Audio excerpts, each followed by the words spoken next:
The House Committee. Secretary for Transport and Logistics.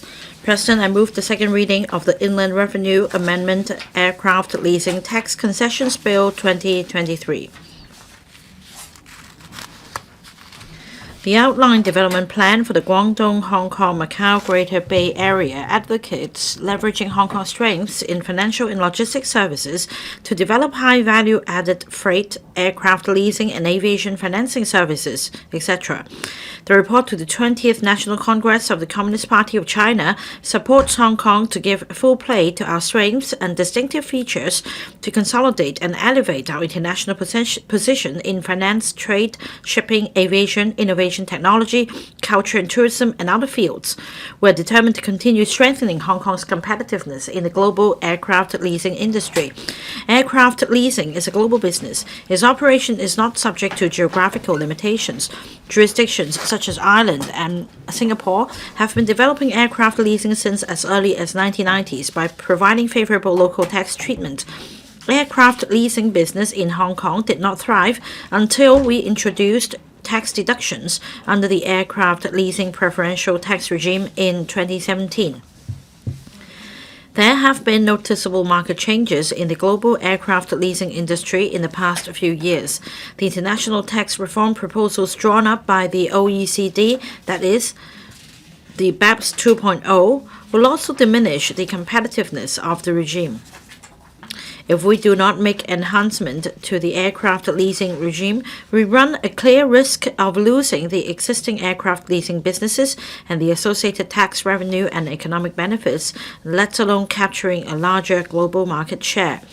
With the proposed enhancement measures, we strive to capitalize on our strengths in finance and professional services to boost the competitiveness of Hong Kong as a platform for this highly mobile and globalized industry, thereby diversifying the economic structure of Hong Kong and promoting Hong Kong's soft power as an international aviation and financial hub.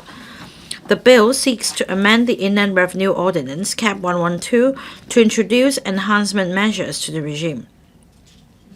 The legislative amendments cover the following areas.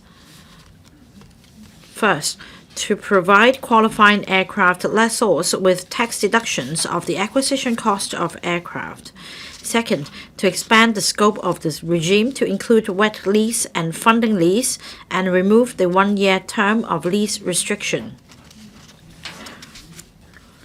Third, to provide for a more general meaning of aircraft leasing activity so that the regime will cover leasing activities other than leasing aircraft to aircraft operators. Fourth, to allow deduction of interest payable for acquisition of aircraft to a financier outside Hong Kong who is not a financial institution and may be an associate of the borrower.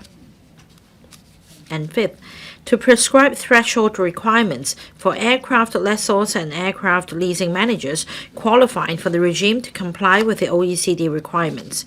The Transport and Logistics Bureau conducted a 4-week trade consultation on the above-mentioned enhancement measures between the 22nd of November and the 19th of December last year. We briefed the Economic Development Panel of the Legislative Council on the proposed enhancement measures on the 10th of July 2023. The trade and the panel were overall supportive of the proposal.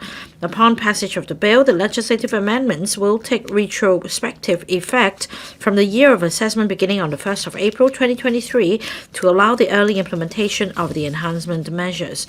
This will allow the regime to remain competitive in the global aircraft leasing industry.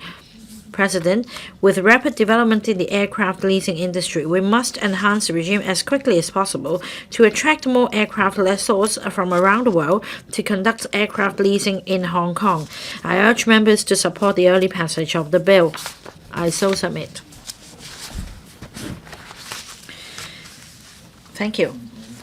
I now propose a question to you that the aforesaid bill be read the second time. In accordance with the rules of procedure, the second reading debate is adjourned and the bill is referred to the House Committee. Secretary for Innovation, Technology and Industry.